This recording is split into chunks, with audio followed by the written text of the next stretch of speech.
ਹਿਰਦੇ ਵਸੈ ਸੰਕਟ ਸਭ ਖੋਵੈ। ਗੁਰ ਪੂਰਾ ਜਿਸ ਭੇਟੀਐ ਮਰ ਜਨਮ ਨ ਰੋਵੈ। ਵੱਡਾ ਹੋਆ ਦੁਨੀਦਾਰ ਗਲ ਸੰਗਲ ਘਤ ਚਲਾਇਆ। ਅੱਗੇ ਕਾਨੀ ਕੀਰਤ ਬਾਚੀਐ ਬਹਿ ਲੇਖਾ ਕਰ ਸਮਝਾਇਆ। ਬੰਦੇ ਸੇ ਜੇ ਪਵੇ ਵਿੱਚ ਬੰਦੀ ਵੇਖਣ ਕੋ ਦੀਦਾਰ। ਪ੍ਰਭਾਤੇ ਪ੍ਰਭ ਨਾਮ ਜਪ ਗੁਰ ਕੇ ਚਰਨ ਧਿਆਏ। ਨੈਣੀ ਦੇਖੋ ਗੁਰ ਦਰਸ਼ਨਾ ਗੁਰ ਚਰਨੀ ਮੱਥਾ। ਨਾਨਕ ਚਰਨੀ ਲੱਗਿਆ ਉਧਰੈ ਸਭੋ ਕੋ। ਬਾਬਾ ਜੀ ਆਪਣੀ ਬਾਣੀ ਅੰਦਰ ਕਿਰਪਾ ਕਰਦੇ ਆ। ਚਰਨ ਕਮਲ ਹਿਰਦੇ ਵਸੈ ਸੰਕਟ ਸਭ ਖੋਵੈ। ਦੇਖੋ ਕਿੱਡਾ ਵੱਡਾ ਵਚਨ ਹੈ। ਕਿੰਨੀ ਬਾਬਾ ਜੀ ਕਿਰਪਾ ਕਰ ਰਹੇ ਹੈ।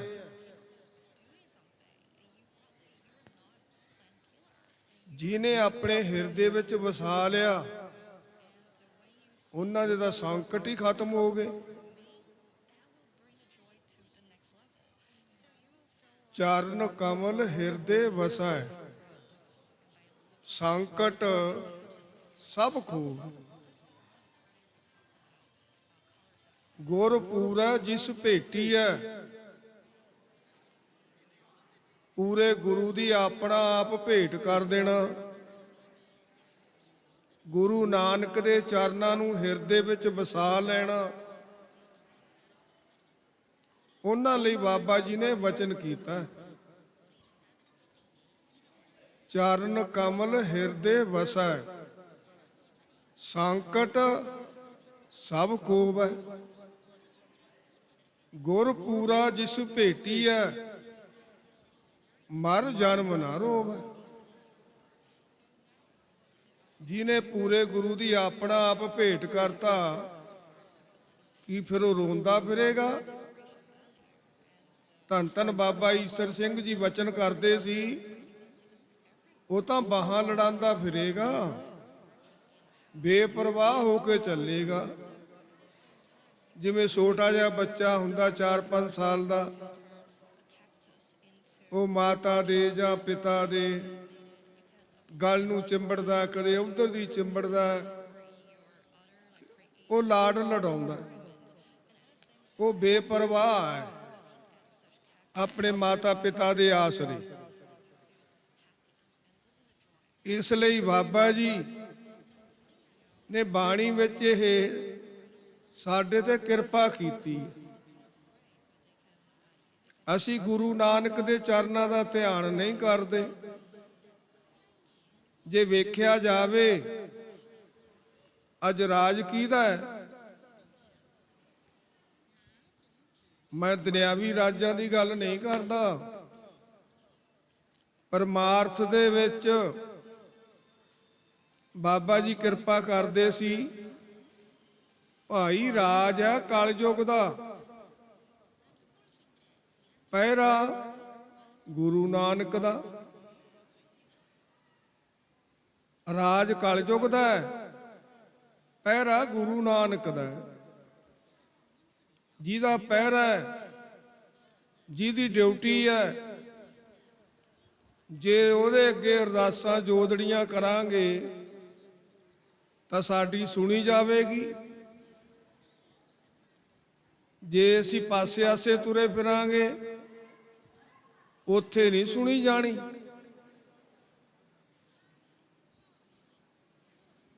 ਅੱਜ ਗੁਰੂ ਨਾਨਕ ਕਿੱਥੇ ਹੈ? ਉਹ ਤਾਂ ਆਪਣੇ ਆਨੰਦ ਵਿੱਚ ਬੈਠੇ ਹੈ। ਗੁਰੂ ਗ੍ਰੰਥ ਸਾਹਿਬ ਦੇ ਵਿੱਚ ਜਿਸ ਕੀ ਬਾਣੀ ਤਿਸ ਮੈਂ ਸਮਾਣੀ, ਬਾਣੀ ਵਿੱਚ ਸਮਾਏ ਹੋਏ ਹੈ। ਤੇ ਵਰਤਦੇ ਕਿਹਦੇ ਰਾਹੀਂ ਆ?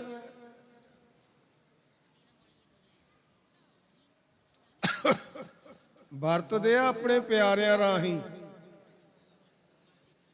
ਨਾਨਕ ਗੁਪਤ ਵਰਤਦਾ ਪ੍ਰਗਟ ਸੰਤ ਜਨਾ।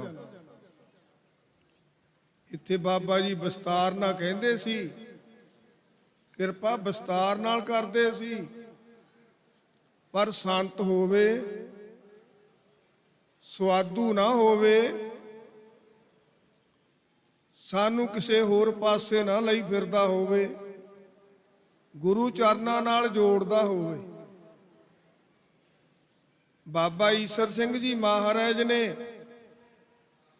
ਲੱਖਾਂ ਦੁਨੀਆ ਨੂੰ ਅੰਮ੍ਰਿਤ ਛਕਾਇਆ, ਗੁਰੂ ਸਾਹਿਬ ਦੇ ਚਰਨਾਂ ਨਾਲ ਜੋੜਿਆ। ਅੱਜ ਦੇਸਾਂ ਵਿਦੇਸਾਂ ਦੇ ਵਿੱਚ ਸਾਰੇ ਬਾਬਾ ਜੀ ਦੀ ਜੈ ਜੈਕਾਰ ਕਰਦੇ ਆ। ਬਾਬਾ ਜੀ ਦਰਗਾਹੀ ਮਹਾਪੁਰਸ਼ ਸੀ, ਕੋਈ ਦੁਨਿਆਵੀ ਨਹੀਂ ਸੀ। ਅੱਜ ਕੱਲ ਤਾਂ ਸੰਤਾਂ ਦਾ ਹੀ ਅੰਤ ਨਹੀਂ ਆਉਂਦਾ। ਉਹ ਚੰਗਿਆਂ ਨੂੰ ਵੀ ਲੁਕਾਉਣਾ ਚਾਹੁੰਦੇ ਆ। ਹੁਣ ਸਾਡੇ ਵੀ ਸਟੇਜ ਤੇ 20-25 ਦਾ ਨਾਂ ਲਿਆ ਜਾਂਦਾ।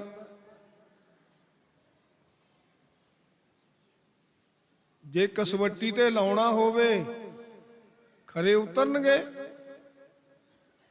ਬਾਬਾ ਜੀ ਕਿਰਪਾ ਕਰਦੇ ਸੀ। ਕਸਵੱਟੀ ਕੀ ਹੈ? ਆਪਣੇ ਮਾਲਕ ਦਾ ਹੁਕਮ ਮੰਨਣਾ, ਆਪਣੀ ਜ਼ਿੰਦਗੀ ਦੇ ਵਿੱਚ ਕਿਤੇ ਮੰਦੇ ਪੈਰ ਨਹੀਂ ਰੱਖਣਾ, ਉੱਚਾ ਸੁੱਚਾ ਜੀਵਨ ਹੋਣਾ, ਇਹ ਕਸਵੱਟੀ ਹੈ। ਇਸ ਕਸਵੱਟੀ ਤੇ ਕੌਣ ਉਤਰਿਆ ਸੀ? ਧੰਨ ਧੰਨ ਬਾਬਾ ਈਸਰ ਸਿੰਘ ਜੀ ਮਹਾਰਾਜ, ਜਿਨ੍ਹਾਂ ਨੇ ਬਾਬਾ ਆਨੰਦ ਸਿੰਘ ਜੀ ਦੀ ਸੇਵਾ ਕੀਤੀ। ਬਹੁਤਾ ਲੰਮਾ ਸਮਾਂ ਨਹੀਂ ਕੀਤੀ, ਨਾਲੇ 13-14 ਸਾਲ ਕੀਤੀ, ਪਰ ਸਾਰੀਆਂ ਦਾਤਾਂ ਵੀ ਪ੍ਰਾਪਤ ਕਰ ਲੀਆਂ। ਦਾਤਾਂ ਪ੍ਰਾਪਤ ਕਰਕੇ ਫਿਰ ਚੁੱਪ ਕਰਕੇ ਨਹੀਂ ਬੈਠੇ, ਸੰਗਤਾਂ ਦੇ ਵਿੱਚ ਵਿਚਰੇ। 20 ਸਾਲ ਲਗਾਤਾਰ ਦਿਨ ਰਾਤ ਇੱਕ ਕਰਕੇ ਵਿਚਰੇ। 8-8 ਪਿੰਡ ਰੋਜ਼ ਕੱਢਣੇ। ਰਾਗੀ ਸਿੰਘਾਂ ਨੇ ਅਗਲੇ ਪਿੰਡ ਚਲੇ ਜਾਣਾ, ਬਾਬਾ ਜੀ ਨੇ ਖੜਿਆਂ ਬਚਨ ਕਰਨੇ। ਉੱਥੋਂ ਫਿਰ ਬਾਬਾ ਜੀ ਨੇ ਅੱਧਾ ਘੰਟਾ 20 ਮਿੰਟ ਜਿੰਨਾ ਵੀ ਉਹਨਾਂ ਦੀ ਰਜਾ ਸੀ ਉਹਨਾਂ ਟਾਈਮ ਲਾਉਣਾ ਤੇ ਅਗਲੇ ਪਿੰਡ ਚਲੇ ਜਾਣਾ। ਰਾਗੀ ਸਿੰਘਾਂ ਨੇ ਉਦੋਂ ਅਗਲੇ ਪਿੰਡ ਚਲੇ ਜਾਣਾ। ਜਿਵੇਂ ਸਾਡੇ ਵੋਟਾਂ ਵਾਲੇ ਫਿਰਦੇ ਹੁੰਦੇ ਐ, ਐਂ ਬਾਬਾ ਜੀ ਗੁਰੂ ਸਾਹਿਬ ਦੇ ਚਰਨਾਂ ਨਾਲ ਸੰਗਤਾਂ ਨੂੰ ਜੋੜਿਆ। ਇਹ ਤਾਂ ਸੰਗਤਾਂ ਆ ਰਹੀਆਂ।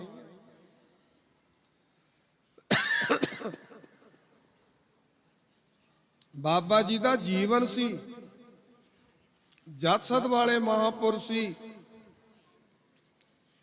ਤਿਆਗੀ ਮਹਾਪੁਰਸ਼ ਸੀ। ਅੱਜ ਤਾਂ ਬਾਬਾ ਜੀ ਦੀ ਜੈ ਜੈਕਾਰ ਹੋ ਰਹੀ ਹੈ। ਆ ਸਥਾਨ ਜਦੋਂ ਬਣਿਆ ਨਹੀਂ ਸੀ, ਕਈ ਸੰਗੀਆਂ ਨੇ ਬੇਨਤੀ ਕਰਨੀ, ਬਾਬਾ ਜੀ ਇਹ ਜਗ੍ਹਾ ਵੀ ਕਿਤੇ ਬਣੇਗੀ। ਧੰਨ ਧੰਨ ਬਾਬਾ ਨਰਾਇਣ ਸਿੰਘ ਜੀ ਮਹਾਰਾਜ ਨੂੰ ਬਾਬਾ ਜੀ ਨੇ ਕਹਿਣਾ, ਹਾਂ ਬਣੇਗੀ, ਬਹੁਤ ਵਧੀਆ ਬਣੇਗੀ, ਦੇਖੋਗੇ ਇਹੋ ਜਿਹੀ ਜਗ੍ਹਾ ਬਣੇਗੀ।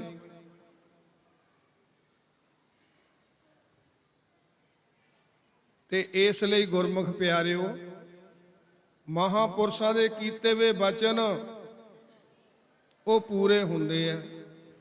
ਥੋੜੇ ਸਮੇਂ ਵਿੱਚ ਹੀ 8-9 ਸਾਲਾਂ ਦੇ ਵਿੱਚ ਇਹ ਜਗ੍ਹਾ ਬਣ ਗਈ। ਕਿਹਦੀ? ਧੰਨ ਧੰਨ ਬਾਬਾ ਈਸ਼ਰ ਸਿੰਘ ਜੀ ਮਹਾਰਾਜ, ਇਹ ਉਹਨਾਂ ਦੇ ਨਾਂ ਤੇ। ਇੱਥੇ ਪ੍ਰਕਾਸ਼ ਕਿਹਦਾ ਹੈ? ਗੁਰੂ ਗ੍ਰੰਥ ਸਾਹਿਬ ਦਾ। ਬਾਬਾ ਜੀ ਕਿਰਪਾ ਕਰਦੇ ਸੀ, ਇਹ ਸਾਡੇ ਦਾਤੇ, ਇਹਨਾਂ ਵਾਲੀ ਨਿਸ਼ਾਨਾ ਰੱਖਣਾ ਤੇ ਇਹਨਾਂ ਦਾ ਹੀ ਜੈ ਜੈਕਾਰ ਕਰਨੀ, ਇਹ ਬਾਬਾ ਜੀ ਨੇ ਸਿਖਾਇਆ। ਬਾਬਾ ਜੀ ਨੇ ਚਰਨ ਕਮਲ ਹਿਰਦੇ ਵਸੈ, ਸੰਕਟ ਸਭ ਖੋਵੈ, ਗੁਰ ਪੂਰਾ ਜਿਸ ਭੇਟੀਐ, ਮਰ ਜਨਮ ਨਾ ਰੋਵੈ। ਉਹ ਫਿਰ ਰੋਂਦਾ ਨਹੀਂ ਫਿਰਦਾ, ਉਹ ਤਾਂ ਬੇਪਰਵਾਹ ਹੋ ਕੇ ਰਹੇਗਾ। ਤੇ ਜਿਹੜੇ ਵੱਡੇ ਵੱਡੇ ਲੋਕ ਆ, ਕਹਿੰਦੇ ਅਸੀਂ ਦੁਨੀਆ 'ਚ ਮੰਨੇ ਜਾਈਏ, ਥੋੜੀ ਜੀ ਵਾਹਵਾ ਤੇ ਫਿਰਦੇ ਆ।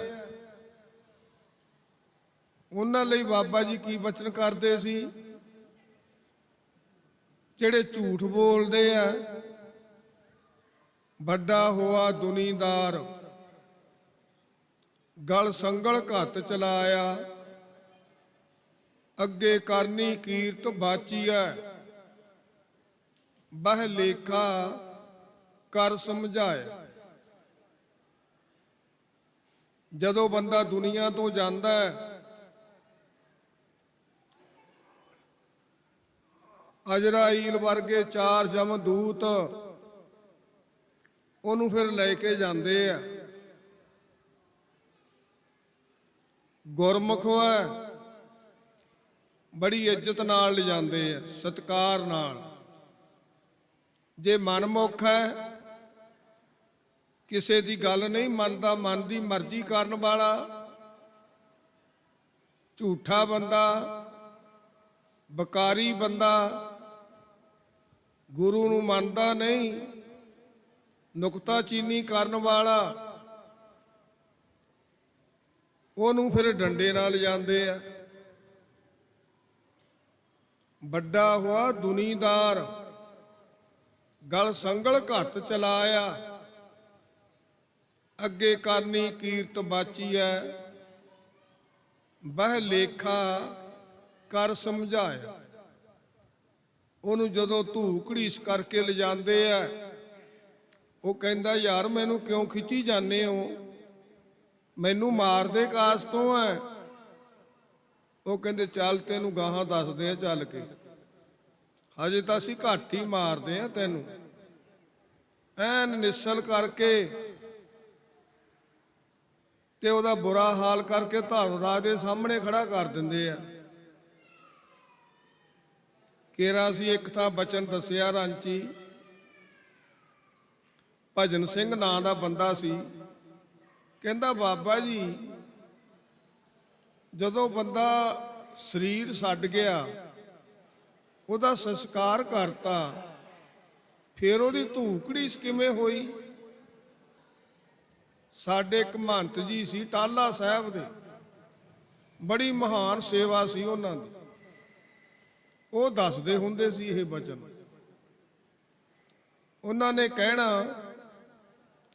ਪਤਾ ਹੀ ਨਹੀਂ ਧਰਮਰਾਜ ਦੇ ਕੋਲੇ ਕਿੰਨੇ ਖੋਖੇ ਆ, ਤੇ ਫਿਰ ਇਹ ਜਿਹੜੀ ਆਤਮਾ ਖੋਖੇ ਵਿੱਚ ਪ੍ਰਵੇਸ਼ ਹੋ ਜਾਂਦੀ ਆ, ਉਹ ਉਵੇਂ ਜਿਵੇਂ ਹੀ ਬਣ ਜਾਂਦਾ ਜਿਵੇਂ ਇੱਥੇ ਹੁੰਦਾ। ਫਿਰ ਉਹਦੀ ਧੂਕੜੀ ਸੁਣਦੀ ਹੈ। ਜੇ ਮਾੜਾ ਬੰਦਾ ਹੈ, ਕੁੱਟਮਾਰ ਹੁੰਦੀ ਹੈ, ਉਹਨੂੰ ਕੋਹਲੂਆਂ ਵਿੱਚ ਵੀ ਪੀੜ ਦਿੰਦੇ ਆ, ਇਹੋ ਜਿਹੀਆਂ ਸਜ਼ਾਵਾਂ ਮਿਲਦੀਆਂ। ਫਿਰ ਧਰਮਰਾਜ ਦੇ ਸਾਹਮਣੇ ਜਦੋਂ ਖੜਾ ਕਰ ਲਿਆ ਨਾ, ਕਹਿੰਦੇ ਉਹਨੂੰ, ਧਰਮਰਾਜ ਕਹਿੰਦਾ ਤੂੰ ਕੋਈ ਚੰਗਾ ਕੰਮ ਨਹੀਂ ਕੀਤਾ, ਤੇ ਤੇਰੇ ਸਾਰੇ ਕਾਟੇ ਹੀ ਲੱਗੇ ਵੇ ਆ, ਵੀ ਐਂ ਕਾਟੇ ਹੀ ਲੱਗੇ ਆ ਸਾਰੇ, ਕੋਈ ਜ਼ਿੰਦਗੀ ਚੰਗਾ ਕੰਮ ਨਹੀਂ ਕੀਤਾ। ਭੇਜਿਆ ਸੀ ਤੈਨੂੰ ਚੰਗੇ ਕੰਮ ਕਰਨ ਵਾਸਤੇ, ਬਈ ਇਹਨੂੰ 84 ਗੇੜ ਚੋਂ ਕੱਢ ਕੇ ਇੱਕ ਸਮਾਂ ਦਿੱਤਾ ਸੀ, ਮਾਤ ਲੋਕ ਵਿੱਚ ਭੇਜਿਆ ਸੀ, ਬਈ ਨਾਮ ਜਪੇਗਾ, ਬਾਣੀ ਪੜ੍ਹੇਗਾ, ਚੰਗੇ ਪੁਰਸ਼ਾਂ ਦੀ ਸੰਗਤ ਕਰੇਗਾ, ਸੇਵਾ ਕਰੇਗਾ। ਇੱਥੇ ਆ ਕੇ ਝੂਠੀ ਮਾਇਆ ਵਿੱਚ ਫਸ ਗਿਆ, ਲੋਭ ਲਾਲਚਾਂ ਵਿੱਚ ਫਸ ਗਿਆ, ਝੂਠੀ ਹਉਮਾ ਵਿੱਚ ਫਸ ਗਿਆ, ਮੈਂ ਮੇਰੀ ਵਿੱਚ ਫਸ ਗਿਆ। ਉਹ ਭੁੱਲ ਗਿਆ ਜੋ ਉਹਨਾਂ ਦਾ ਕਿਹਾ ਹੋਇਆ ਸੀ। ਹੁਣ ਜਦੋਂ ਉਹਨੂੰ ਲੈ ਕੇ ਗਏ, ਫਿਰ ਧਰਮਰਾਜ ਕਹਿੰਦਾ ਤੂੰ ਕੋਈ ਚੰਗਾ ਕੰਮ ਨਹੀਂ ਕੀਤਾ, ਹੁਣ ਤੂੰ ਨਰਕਾਂ ਦਾ ਅਧਿਕਾਰੀ ਹੈ। ਫਿਰ ਉਹਨੂੰ ਨਰਕਾਂ ਵਿੱਚ ਜਾ ਛੱਡਦੇ ਆ। ਇਸੇ ਲਈ ਬਾਬਾ ਜੀ ਨੇ ਬਾਣੀ ਅੰਦਰ ਕਿਰਪਾ ਕੀਤੀ ਆ। ਵੱਡਾ ਹੋਆ ਦੁਨੀਦਾਰ, ਗਲ ਸੰਗਲ ਘੱਤ ਚਲਾਇਆ, ਅੱਗੇ ਕਰਨੀ ਕੀਰਤ ਬਾਚੀ ਹੈ। ਮੈਂ ਲੇਖਾ ਕਰ ਸਮਝਾਇਆ, ਬੰਦੇ ਸੇ ਜੇ ਪਵੇ ਵਿੱਚ ਬੰਦੀ,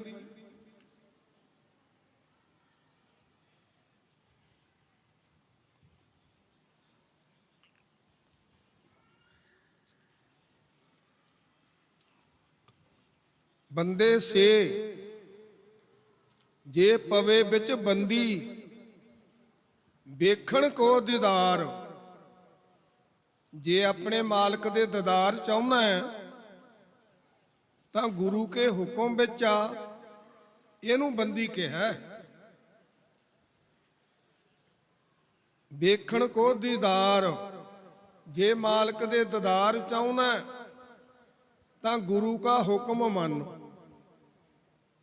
गुरु का की हुक्म है,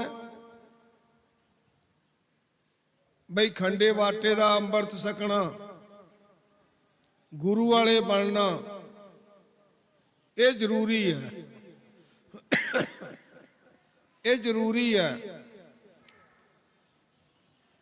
चार करैतां वड्डियां चार, अणख वाला बंदा करदा ही नहीं। पहली करैत ਅੰਮ੍ਰਿਤ ਧਾਰੀ ਲਈ, ਉਹਦੇ ਲਈ ਹੈ ਕਰੈਤਾਂ। ਪਰਾਈ ਇਸਤਰੀ ਗਾਮੀ ਹੋ ਜਾਣਾ, ਬਾਬਾ ਜੀ ਕਿਰਪਾ ਕਰਦੇ ਸੀ। ਦੇਖ ਪਰਾਈਆਂ ਚੰਗੀਆਂ, ਮਾਵਾਂ ਭੈਣਾਂ ਧੀਆਂ ਜਾਣੇ, ਏਕਾ ਨਾਰੀ ਸਦਾ ਜਤੀ, ਪਰ ਨਾਰੀ ਧੀ ਭੈਣ ਬਖਾਣੇ।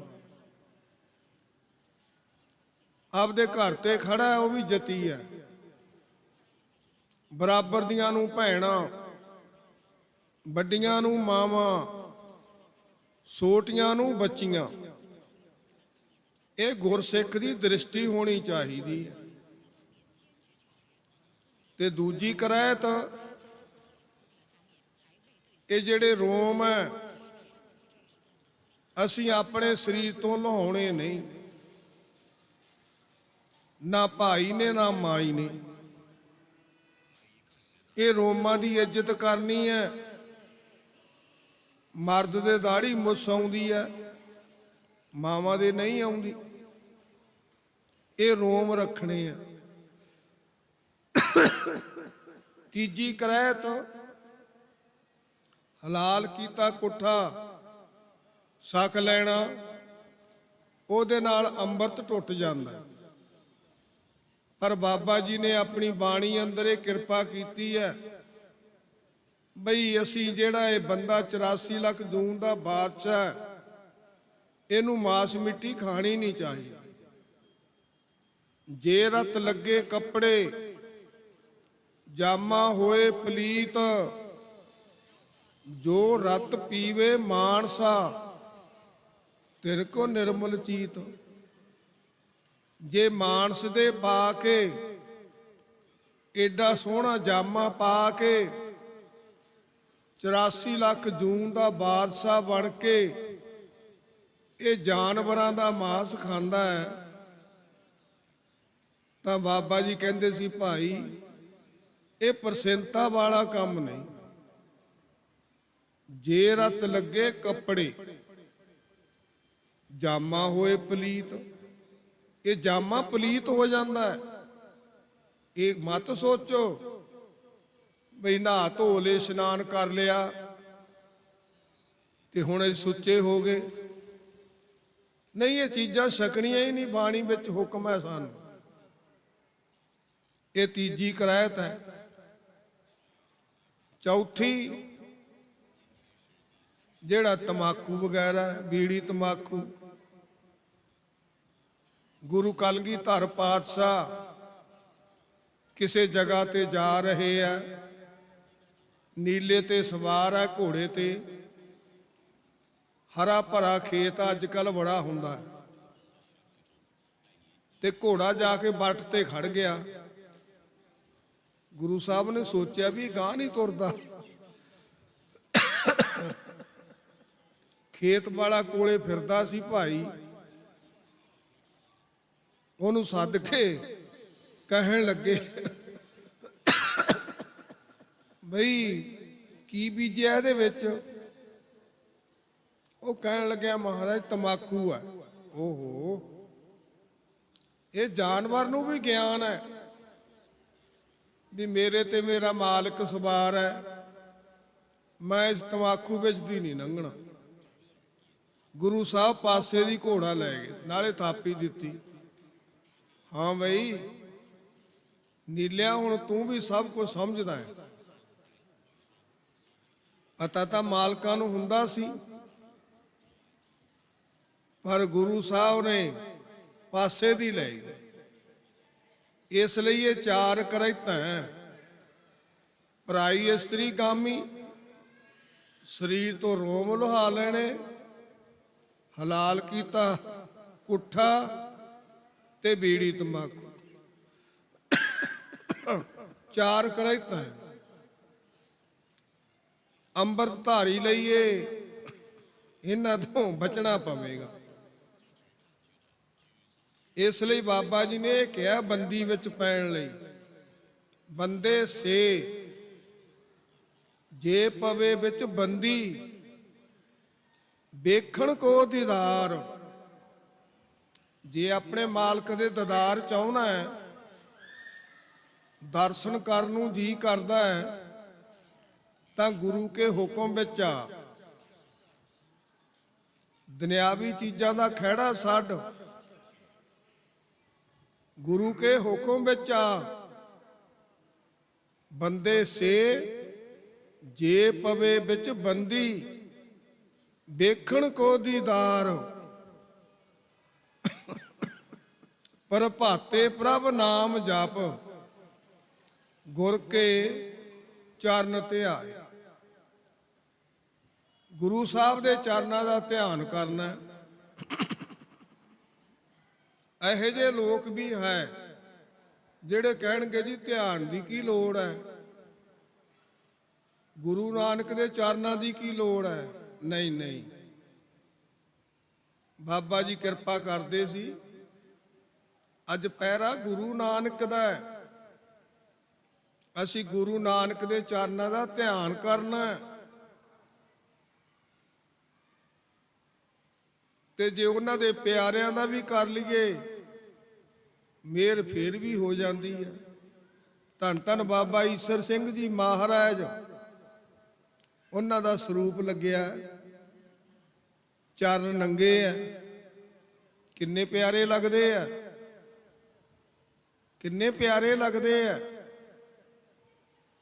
ਧੰਨ ਹੋਣੇ ਆ ਉਹ ਸੇਵਕ, ਉਹ ਮਹਾਪੁਰਸ਼ ਜਿਨ੍ਹਾਂ ਨੇ ਬਾਬਾ ਜੀ ਦੇ ਚਰਨ ਪਰਸੇ ਆ, ਜਿਨ੍ਹਾਂ ਨੇ ਸੇਵਾ ਕੀਤੀ ਹੈ, ਮੌਜਾਂ ਮਾਣੀਆਂ, ਲੁੱਟਾਂ ਲੁੱਟੀਆਂ। ਧੰਨ ਧੰਨ ਬਾਬਾ ਨਰੈਣ ਸਿੰਘ ਜੀ ਮਹਾਰਾਜ, ਕੇਰਾਂ ਦਾ ਜ਼ਿਕਰ ਬਾਬਾ ਈਸਰ ਸਿੰਘ ਜੀ ਮਹਾਰਾਜ ਦਾ ਦੱਸਣ ਲੱਗੇ ਆ। ਇਹ ਦਿੱਲੀ ਦਾ ਵਚਨ ਹੈ। ਬਾਬਾ ਜੀ ਦੇ ਚਰਨਾਂ ਉੱਤੇ ਜ਼ਖਮ ਹੋ ਗਿਆ ਗੂਠੇ ਤੇ ਬੜੀ ਚੀਸ ਪਵੇ, ਬਹੁਤ ਚੀਸ ਪਵੇ। ਤੇ ਬਾਬਾ ਜੀ ਕਹਿਣ ਲੱਗੇ, ਆਪਣੇ ਬਾਬਾ ਜੀ ਸੇਵਾ ਵਿੱਚ ਸੀ, ਧੰਨ ਧੰਨ ਬਾਬਾ ਨਰਾਇਣ ਸਿੰਘ ਜੀ ਮਹਾਰਾਜ। ਬਾਬਾ ਜੀ ਕਹਿਣ ਲੱਗੇ ਵੀ ਸਾਨੂੰ, ਬਾਬਾ ਜੀ ਕਹਿਣ ਲੱਗੇ ਵੀ ਇਹ ਮੂੰਹ ਚ ਪਾ ਗੂਠੇ ਨੂੰ। ਜਿੰਨਾ ਚਿਰ ਬਾਬਾ ਜੀ ਕਹਿੰਦੇ ਅਸੀਂ ਗੂਠੇ ਨੂੰ ਮੂੰਹ ਵਿੱਚ ਰੱਖੀਏ ਤੇ ਬਾਬਾ ਜੀ ਨੂੰ ਰਾਮ ਰਹੇ। ਜਦੋਂ ਅਸੀਂ ਗੂਠਾ ਛੱਡੀਏ ਤਾਂ ਚੀਸ ਬੜੇ ਜ਼ੋਰ ਦੀ ਪਵੇ। ਹੁਣ ਹੱਡੀ ਤਿੱਕਰ ਜ਼ਖਮ ਗਿਆ ਸੀ। ਬਾਬਾ ਜੀ ਨੂੰ ਥੋੜੀ ਸ਼ੂਗਰ ਹੋ ਗਈ ਸੀ, ਬਾਬਾ ਈਸਰ ਸਿੰਘ ਜੀ ਮਹਾਰਾਜ ਨੂੰ।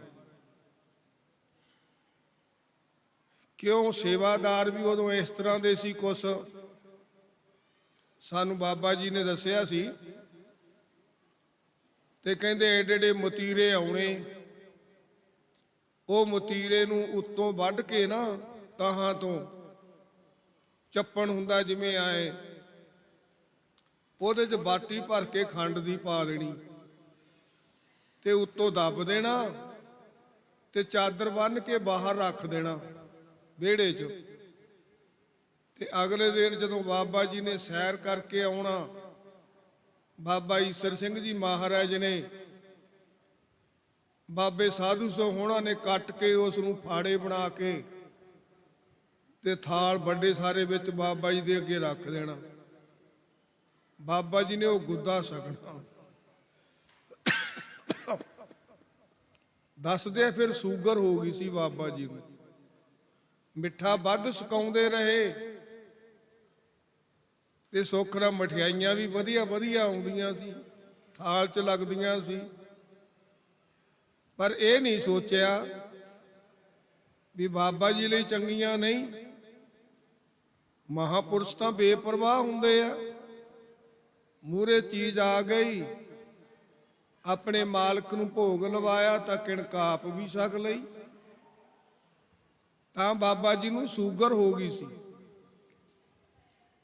ਤੇ ਫਿਰ ਬਾਬਾ ਜੀ ਨੇ ਇਉਂ ਬਚਨ ਦੱਸਿਆ ਵੀ 2-2 2.5 ਘੰਟੇ ਅਸੀਂ ਫਿਰ ਇਹ ਸੇਵਾ ਕਰਿਆ ਕਰੀਏ। ਫਿਰ ਆਪਣੇ ਕਵੀ ਜੀ ਹੁੰਦੇ ਸੀ ਮਨਸੂਦਨ ਸਿੰਘ, ਬਾਬਾ ਆਨੰਦ ਸਿੰਘ ਜੀ ਵੇਲੇ ਉਹਨਾਂ ਨੇ ਬਾਬਾ ਜੀ ਦੀ ਪ੍ਰਸੰਨਤਾ ਲਈ ਆ, ਸੇਵਾ ਕੀਤੀ ਆ। ਬਾਬਾ ਜੀ ਆਨੰਦ ਸਿੰਘ ਜੀ ਨੇ ਹੁਕਮ ਕੀਤਾ ਸੀ ਬਈ ਜਦੋਂ ਲੋੜ ਪਵੇ ਕਵੀ ਜੀ ਦੀ ਰਾਏ ਵੀ ਲੈ ਲਿਆ ਕਰੋ, ਇਹਨਾਂ ਨਾਲ ਪਿਆਰ ਵੀ ਰੱਖਣਾ। ਤੇ ਕਵੀ ਜੀ ਵੀ ਬਹੁਤ ਕਰਦੇ ਸੀ। ਦਾਸ ਨੇ ਵੀ ਦਰਸ਼ਨ ਕੀਤੇ ਆ ਉਹਨਾਂ ਦੇ। ਤੇ ਜਦੋਂ ਉਹਨਾਂ ਨੇ ਆਉਣਾ ਤੇ ਬਾਬਾ ਈਸਰ ਸਿੰਘ ਜੀ ਮਹਾਰਾਜ ਨੂੰ ਕਹਿਣ ਲੱਗੇ, ਬਾਬਾ ਜੀ ਮੈਂ ਤੁਹਾਡੇ ਟੀਕਾ ਸ਼ੁਰੂ ਕਰਨਾ। ਬਾਬਾ ਜੀ ਕਹਿਣ ਲੱਗੇ ਵੀ ਅਸੀਂ ਹੁਕਮ ਲਵਾਂਗੇ ਗੁਰੂ ਸਾਹਿਬ ਤੋਂ। ਕਹਿੰਦੇ ਨਾਮ ਮਹਾਰਾਜ,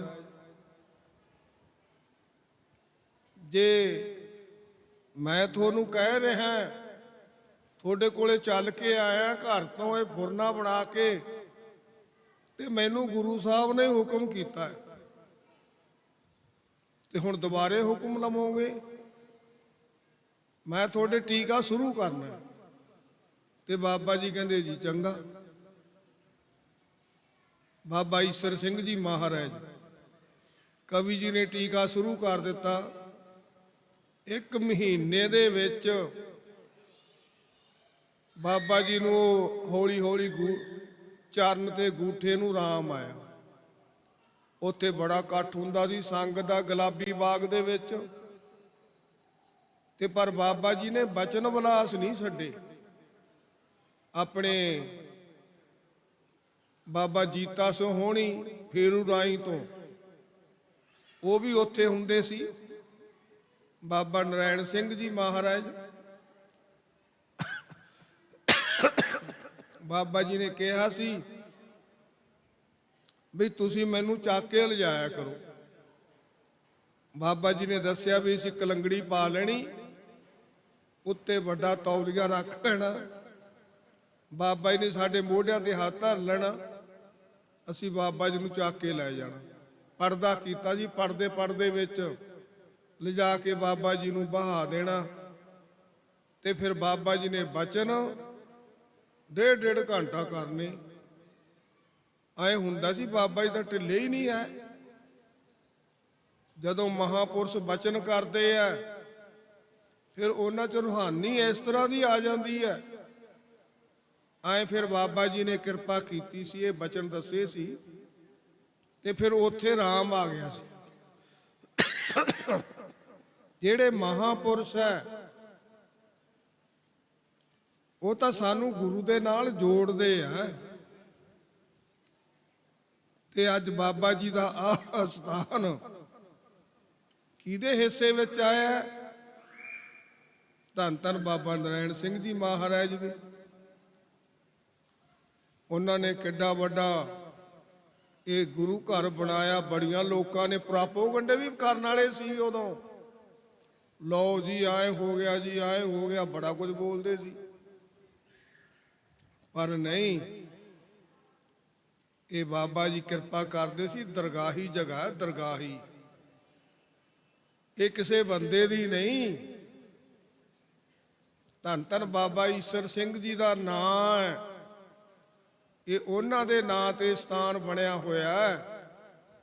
ਇਹ ਸਾਰਿਆਂ ਦਾ ਸਾਂਝਾ ਸਥਾਨ ਹੈ।